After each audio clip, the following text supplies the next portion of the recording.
Android users, you can now have TYT in the palm of your hand. Our TYT app is available for download in the Google Play Store. Just go to tyt.com/app to find out more. There are now good folks and some people with not such good intentions attacking one of our panelists here, Alexandria Ocasio-Cortez, and also using the wrong framing. So for the people with good intent, like Trevor Noah from The Daily Show, I don't think he means anything bad by it at all. But when you were on Alexandria, he said, there's those who say, look, I agree with you, but how do you pay for this? How do you make it economically feasible, referring to Medicare for all? There are some who argue and say, I hear what you're saying, Ms. Cortez, and I'm with you, but a $15 minimum wage may stifle economic growth. So before I get to the bad guys of Fox News, okay, Alexandria, what's wrong with that framing? Well, I think what is wrong is that we end up falling into a trap. We end up falling into the right's trap of framing, which is that whenever they want something, we never ask how much it's going to cost. Whenever they want to authorize unlimited war, whenever they want to cut our tax revenue down by $2 trillion, we never ask, how are you going to pay for some of the largest expenditures that we've had in the last 20 years. It's only when we talk about education, healthcare, and housing do we talk about empty pockets. The truth of the matter is the way that we pay for these programs is the same exact way that we pay for endless war, $1 trillion tax cuts, except the only difference is that this is an actual investment in our economy that creates wealth on the other end, whereas all of those other things do not. So I think that's exactly right. And I really think that for guys like Trevor, I'm positive he has no bad intent at all. And that goes for most of the CNN anchors, et cetera. But you know, I know that everybody's used to the conservatives calling the media liberal, but I really believe that their mindset, their framing is not remotely progressive, because I've seen it happen in almost every debate between Bernie Sanders and Hillary Clinton. I've seen it happen in New York Times and Washington Post stories. Whenever there is a policy that can help the average American, they go, yeah, but how are you gonna pay for it? And whenever there is giant trillions of dollars of tax cuts for the rich, they're like, oh, well, okay, I guess that's gonna stimulate the economy. No, it's not.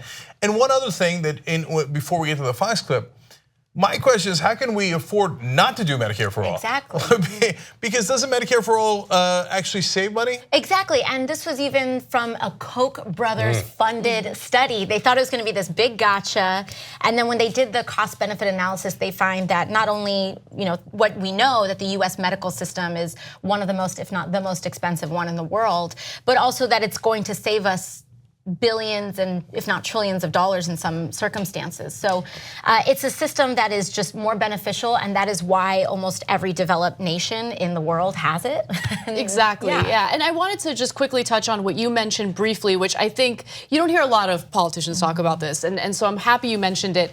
When it comes to the Department of Defense and our defense budget in general, you're right, no one ever has a conversation about, oh, how do we pay for it? And it's because there's so much fear mongering about, oh, the others, we need to protect the country. No, the majority of that money goes to private contractors when it doesn't need to, and there's a lot of waste in the military. But just to give you some statistics, some numbers, the Trump administration has asked Congress to approve $716 billion for 2019 for defense. Okay, that's $716 billion, no questions about how we can afford it, and this is following a massive tax cut for the wealthy. And that's the bank bailout right there. Right. That's how much the bank bailout cost. Yeah, and I think that if they were on these programs, the Sunday morning programs, et cetera, it'd be an excellent question. Is that practical? Can we really afford that? And so whenever Bernie Sanders, for example, talks about, or you do, Alexandria, about the College for All, which is just $75 billion a year. You say, well, yeah, that's about 1/10 of the defense budget. So we don't have money for the American dream, but we have 10 times as much money for defense contractors. But now I want to move on to Fox's hilarious attack against you and against Medicare for all. Same topic here. They, unlike Trevor Noah, they do have bad intent. And you're gonna see it here in what I find to be a very funny couple of examples. Here, let's watch. Senator Bernie Sanders and congressional candidate Alexandria Ocasio-Cortez have been busy campaigning for government-run health care. This staple of the socialist platform comes with an eye-popping price tag. I'm sure there are some smart Democrats in Washington, certainly out in the country, who are not on board with this. But the fact that so many of their leaders are talking about this, it is absolutely staggering. And obviously, you look at the numbers, and of course it's expensive.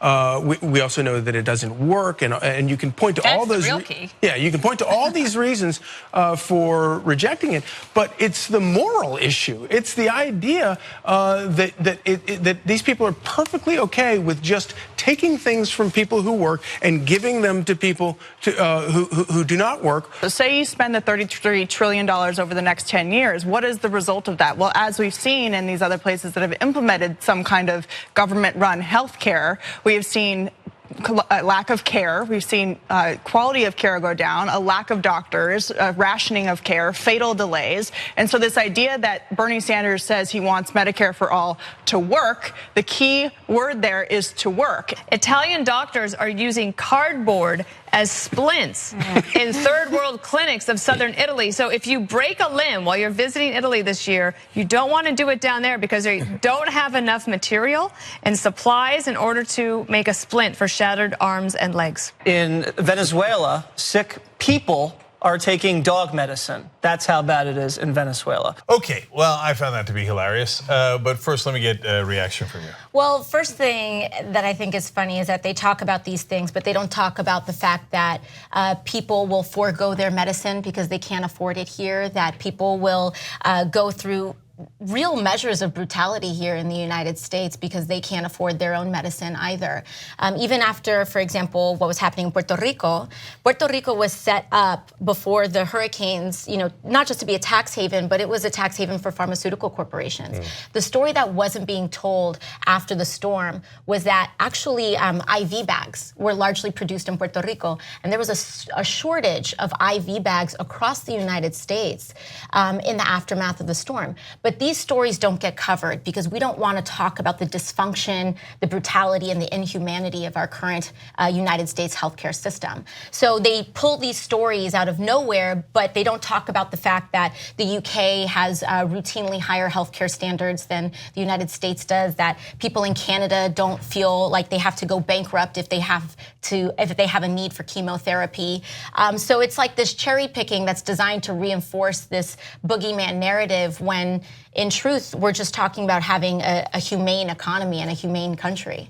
Yeah, they say, these places that have socialized medicine, like Germany, Norway, Finland, Japan, where they all have far better healthcare system than we do. That's measured. They live longer. They have a healthier population, and it's at half the cost. And they never ask, how can we in America afford to pay double the cost of other developed nations per capita and get worse results? But there were so many funny things in there. But the one that took the icing was, it is immoral to give people healthcare.